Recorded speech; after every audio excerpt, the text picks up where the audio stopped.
ลำน้องมาดิลำน้องลำน้อง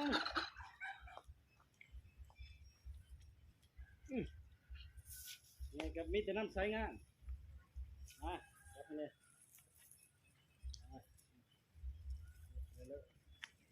โอ้โค้งไปถึงเดี๋ยวไม่ว่าแต่ท่านได้น้ำใสกับโค้งกันเลย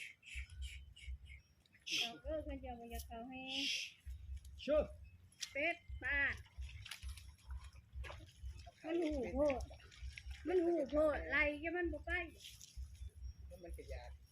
ไปก็มันหูโพด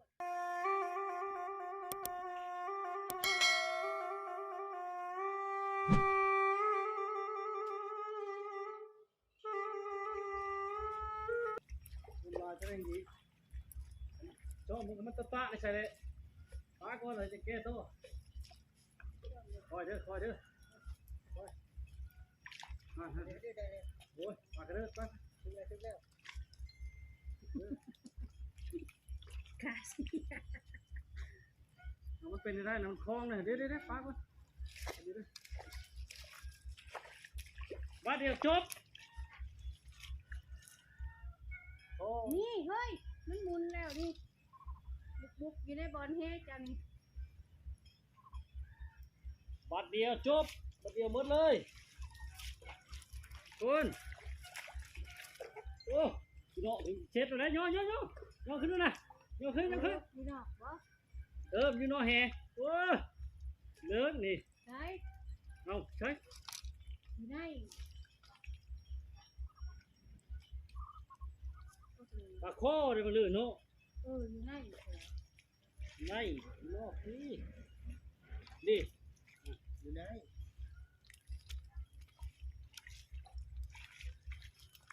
ไม่พี่ช้างเอาเนี่ยขาดไม่คือเก่าโอ้ยไปแล้วน่าหดทีละนี่นะปลาโคโครอยู่นี่เอ้ยมานขนาดเว้ยมันทุกคนอยู่นอกเฮนี่มันอยู่ในเข้มนี่ไปปลูกบุคักสองแล้ว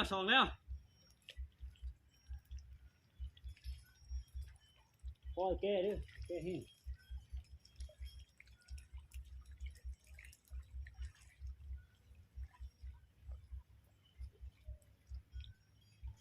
รับไปรับมาก็ได้กินพ่อ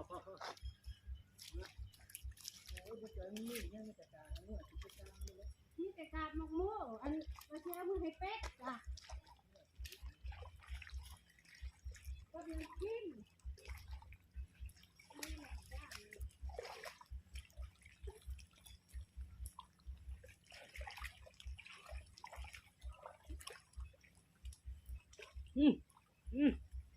ตามฉัน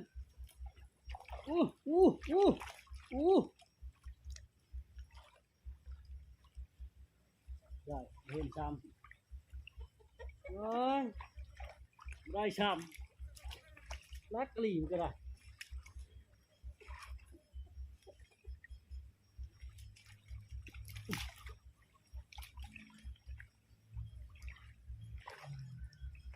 เป็นการลุ้นกันทุกคน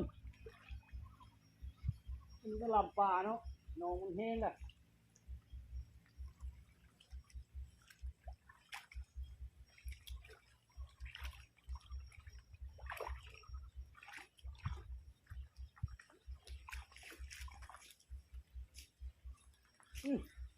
มันจะสวดไปทั้งนี้หรือว่าเท็จโอ้ยมีเลิศเด้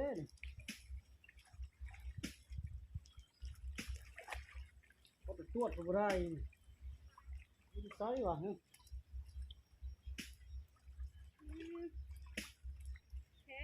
เรียบร้อยได้แล้วนี่จะปลาคอยต้อยเลย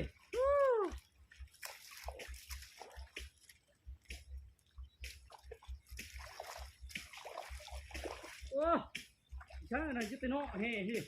เอาวิเลกยุติโนะเฮนะ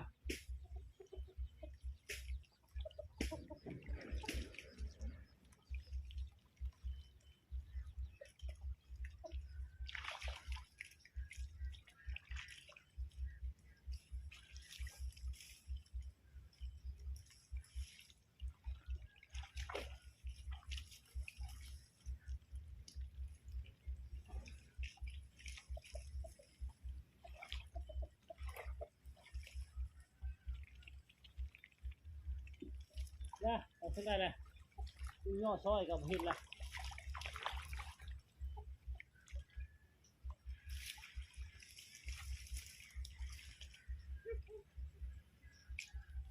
ตันที่ได้กินไว้ก็ได้เจ้านา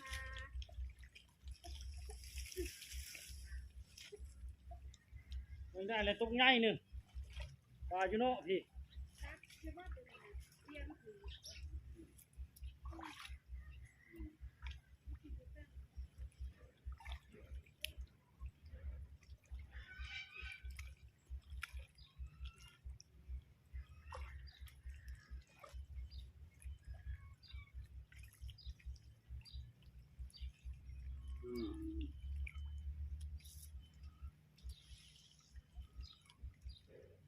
เลย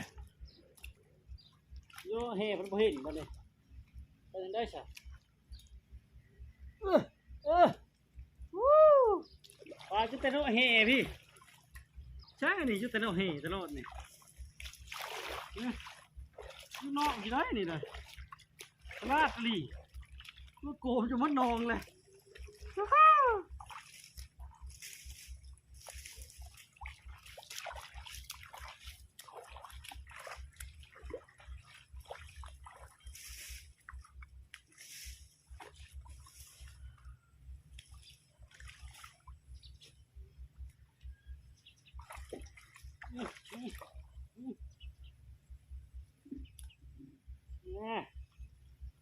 ร้อยโอ้ยยุติเนาะแห่เพ่นี่ใกล้แต่มือเหนียวเนาะมือกาวเลยมือกาวน้องทุกคนโชว์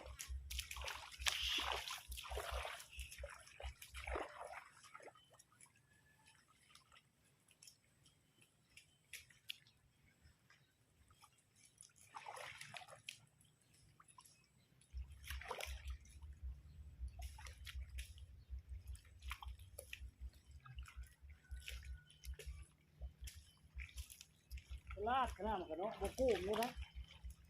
จัดกันเลยยุติเนาะนี่ดีกันได้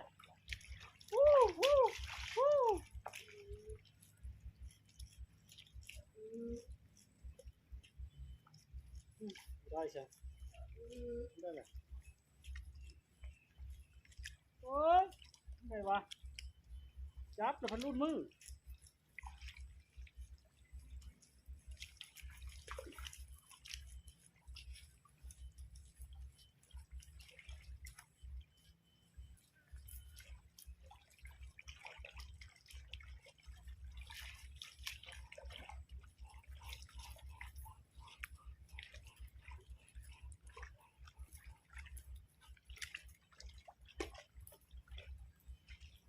มาอีกแล้วมาอีกแล้วพี่แต่ปลาคอยตัวพี่น้องโคตรเลยนี่เอาโอ้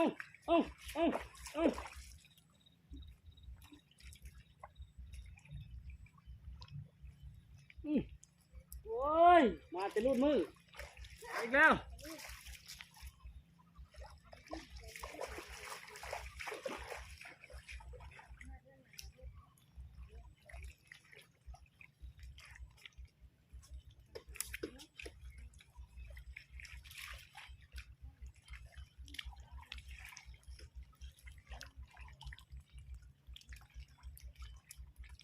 มาหาปลามาไปเรื่อย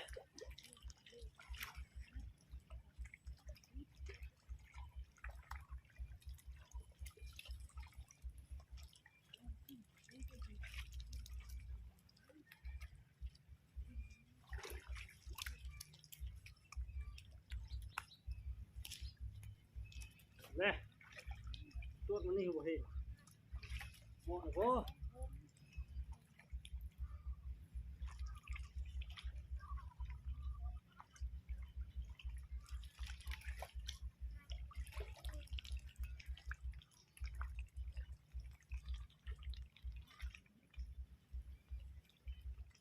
เรียบร้อยทุกคน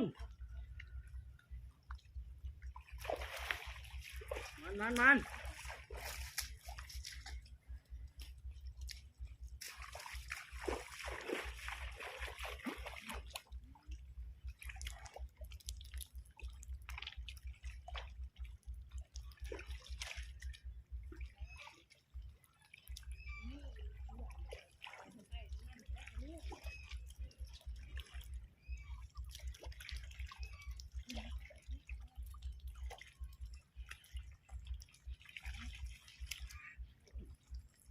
หาเนี่ยมาใช่ดีกว่าเจ้าก็ได้วางอยู่บ่ครับ เที่ยว ก็ เที่ ได้ ยวเที่ยวจะวิ่งได้สัก โอ้ยเที่ยวไปเที่ยวมาอยู่บ่ว่าให้แม่มันเมื่อยเลยนะนี่ใด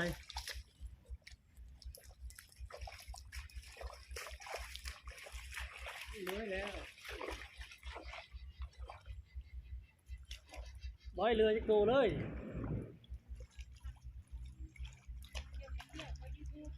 นักมือปราบ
มาแล้วโอ้ยเอ็ดไปอยู่เนาะเอ๊ะเอ๊ะ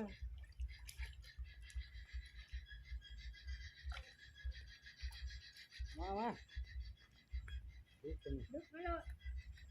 เจ็บเนาะ เฮ้ยปักเลยปักแล้วปักแล้วปลาดุกปักแล้วพี่น้อง เก่งลุกไปลุก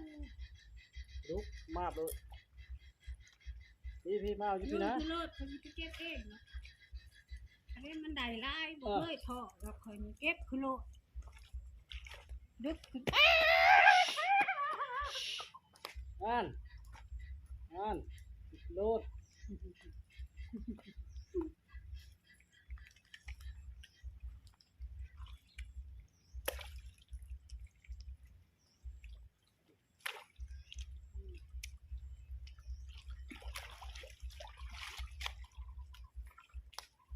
มันอยู่เนาะแห่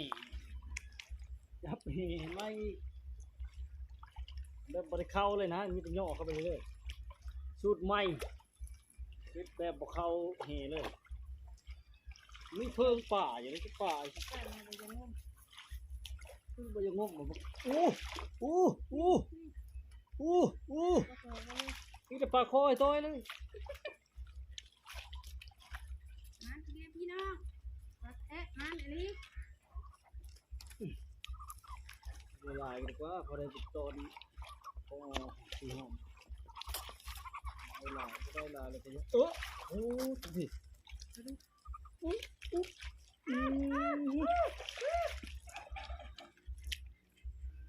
เป็นเนาะเฮพี่เนาะบ้านเฮนี่ ท่านเนี่ย เนาะเฮนี่นะเด้อนี่ เอาไปไหนไปไหนว่างไปเนาะเฮเข้าเห็นบ่ฮะนี่เป็นเนาะเฮพี่ตัวใหญ่มากพี่น้องทุกคนพี่ชันอันนี้อยู่เป็นเนาะเฮพี่เรียบร้อยไปเลยเรียบร้อยโอ้ มันไม่ใช่ไม่เคยทำเลย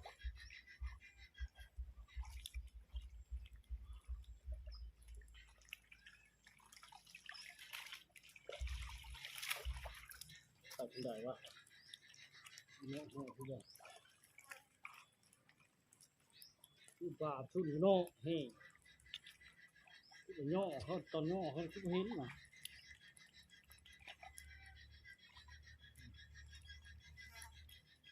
ใส่ใส่ของก็ได้ใส่กระปุกด้วย เป็นไง ขั้นใจสีเหลืองแล้วเราจะสีได้ใช่ไหม อ้าว ขี่พี่ช้างไปเอาในชื่อเอาก็ชิมเลยเช่นอย่างหน้าอยู่เด้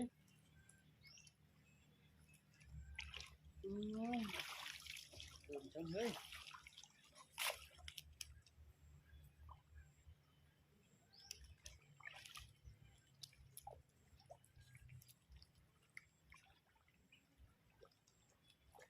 เลยรับหญ้าอะไรปลาตัวนี้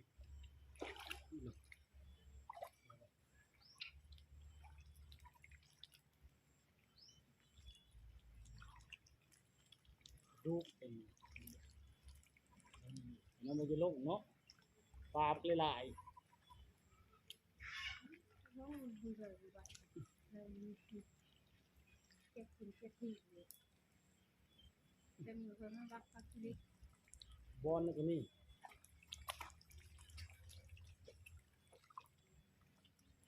ยุติโนจับแหมาใหม่โอ้เกือบไรเลยรุดมือนี่ยังจับแหจับปลามันก็รุดมือตลอดนี่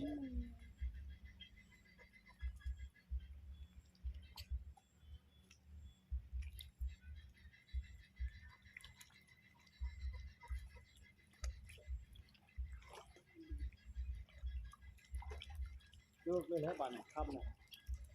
เวลาเปิดจันทร์น่ะนี่ไปเข้าไปห้างนั่นน่ะที่เห็นเลยนั่นน่ะนี่ไปก้อนน่ะ